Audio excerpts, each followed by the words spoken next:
Bonjour. Pas de cadeau pour les bêtes. D'Antonin Louchard. Pas de cadeau pour les bêtes. Diling, diling, diling, diling. Les animaux de la forêt ne reçoivent jamais de cadeaux à Noël. C'est comme ça. Diling, diling, diling, diling, diling, diling, diling. Les cadeaux, c'est pour les humains, pas pour les bêtes. Jamais. Sauf erreur. Diling, diling, diling, diling. Sniff, sniff. C'est d'abord le blaireau qui est venu renifler le paquet. C'est quoi ce truc demanda le lapin. Un paquet cadeau, répondit l'écureuil très sûr de lui. Il en savait toujours plus que les autres, celui-là. Je l'ai vu en premier, croissa le corbeau. Quand le rouge-gorge raconta qu'un cadeau était arrivé, tous les animaux rappliquèrent. Ils voulaient tous toucher le cadeau, le pousser, le secouer, le sentir. Autour du paquet, chacun commentait l'événement.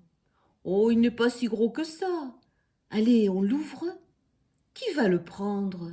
Eh, Patouche !» Mais que pouvait-il bien y avoir dans ce paquet? Chacun avait son avis sur la question, ou son envie. « C'est sûrement un pot de miel, » se disait l'ours. Le héron au long cou voulait une écharpe. Les lapereaux espéraient un ballon. Le serpent n'avait qu'une crainte, que ce soit un vélo. Chaque animal voulait prendre le cadeau. « C'est moi qui l'ai trouvé le premier, » dit le blaireau. « Mais je l'ai vu avant, » s'agaça le corbeau. « C'est moi le chef de la forêt, » déclara l'ours. « Le chef de la forêt, depuis quand ?» ricana le renard. Ça tournait à la bagarre. Heureusement, le hibou arriva. Il demanda le silence et dit « Je sais ce qu'il faut faire. » Il causait bien, ce hibou. Tout le monde l'écouta. Ce cadeau est pour tous les animaux de la forêt. Alors ce soir à minuit, je l'ouvrirai devant vous. Si on peut le partager, on le partagera. Sinon, chacun aura le droit de l'avoir à tour de rôle. Tout le monde était d'accord.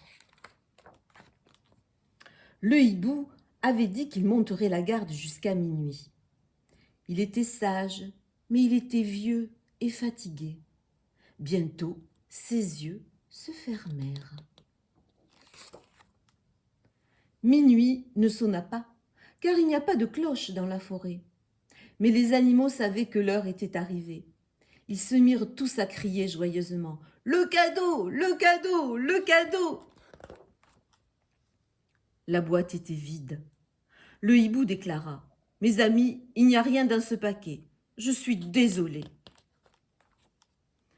La déception fut immense.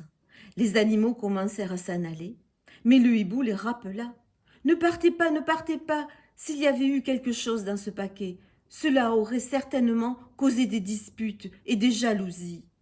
Profitons d'être réunis et faisons la fête. On n'a pas besoin de cadeaux pour être heureux. » Le serpent ajouta « De toute façon, c'était sûrement un vélo. » Cette année-là, les animaux passèrent le plus joyeux Noël de leur vie. Sauf le renard, qui n'avait jamais réussi à faire marcher cet appareil à raclette.